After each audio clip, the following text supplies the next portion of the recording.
السلام عليكم ورحمة الله وبركاته. ازيكم عاملين ايه؟ يا رب دايما تكونوا بخير وتكونوا في احسن حال يا رب. معاكم منوعة رؤى ومكة.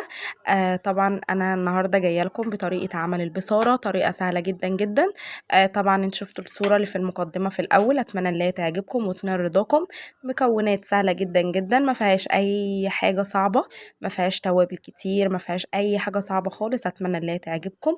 البهارات بتاعتنا هنا انا معايا كزبرة ومعايا ملح وربع معلقة من السكر عشان بس نكسر الحموضة بتاعتها، ومرقة دجاج، وطبعا الكمون، ورشة نعناع صغيرة جدا بتفرق في الطعم. في ناس بتبدل النعناع وبتحط مكانه ملوخية ناشفة، بس انا بحب النعناع اكتر. طبعا انا هنا الفول كنت نقعاه قبلها بليلة عشان خاطر عايزاه يدبل معايا. ولو في اي حاجه، طبعا انتوا عارفين البقوليات دي بتتعب القولون جدا، فلازم طبعا تتنقع قبلها بيوم او قبلها بيومين كمان عشان الميه اللي فيها تطلع. وطبعا بغسله كويس جدا قبل ما ابتدي اللي انا استخدمه. ومعايا طبعا بقى الخضره، شبت، حزمه شبت وحزمه كزبره وبقدونس، قطعتهم وغسلتهم، وطبعا فصين توم زي ما انتوا شايفين.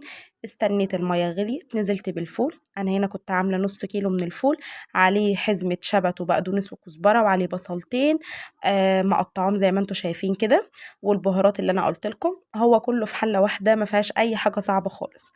ده كده هنا بعد ما غليت وابتدت اللي هي تخش معايا على سوا، طبعا ابتدت تتشرب وابتدت اللي انا احط لها ميه. حاجه بقى سهله. وقلنا احنا كمان بقى احنا في الشتاء، وانتوا عارفين الشتاء بتحب الاكل ده جدا. وادي هنا كده بعد ما استوت. انا عايزاها بالتقل دوت، وانتوا كمان هتشوفوها لما اضربها دلوقتي في الخلاط وهتطلع هتكون عامله ازاي. طلعوا معايا النص كيلو 3 اطباق، وبقى يجي طبقين كمان. حطيتهم في كيس وشلتهم في الفريزر، لما اجي استخدمه هوريها لكم. ادي هنا كده السمك بتاعها، انا بحبها كده وهي لونها حلو وطعمها احلى بكتير وريحتها طبعا. وادي البصل هنا كنت طبعا عاملاه بطريقه سهله زي طريقه البصل بتاع الكشري بالظبط. طبعا انا هنا هبتدي بقى اللي انا اغرف عشان طبعا اسيبها تهدى شويه قبل التقديم. انتوا بقى عايزين تعملوا يعني فول اكتر، هتزودوا بقى في الكميات وهتزودوا في الحاجه. انا هنا النص كيلو خد معايا الحاجات اللي انا قلت لكم عليها. بس كده طريقتها سهله، البهارات بتاعتها سهله، ما فيهاش اي حاجه صعبه، ما فيهاش اي حاجه يعني تخليكم مثلا اللي انتوا تقولوا لا دي اكله صعبه وكده، لا سهله جدا. اتمنى ان هي تعجبكم وتنال رضاكم، واتمنى المحتوى بتاعي يكون نايل رضاكم. وان شاء الله باذن الله اكون عند حسن ظنكم باذن الله.